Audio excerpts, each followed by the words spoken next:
just finish with the second.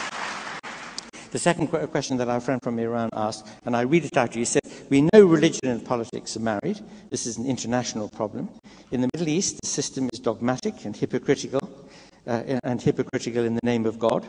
How can we solve this? It might be that the question says, is dogmatic and hypocritical in the name of God. How can we solve this? I'm not sure where the emphasis should lie. But I think it ought to be the first one. Well, this adverts to a theme which has recurred and recurred all throughout our discussion so far this weekend, and it really is very central, because the primary task is to reduce the footprint of religions in our public square.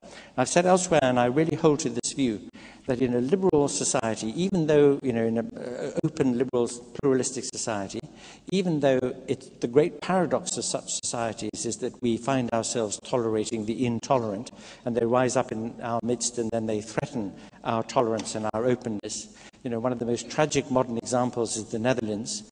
The Dutch people are the warmest-hearted, most open-armed, most welcoming people in the world, rational, tolerant, and they welcomed in lots of immigrants, and one result has been a serious threat to the stability of their society. As a result, it's a tragic thing, and it is a difficulty. But what we have to do is to say, of course, people are entitled to believe what they like. If you believe that there are fairies at the bottom of your garden, and just so long as it doesn't bother anybody else, believe what you like.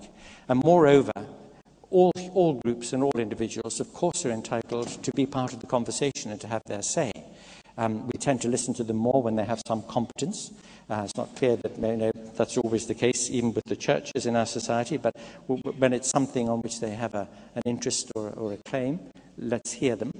But the trouble, of course, is that the religions have a vastly overinflated presence in our society for historical and other reasons, and that is now the real target. We've got to diminish the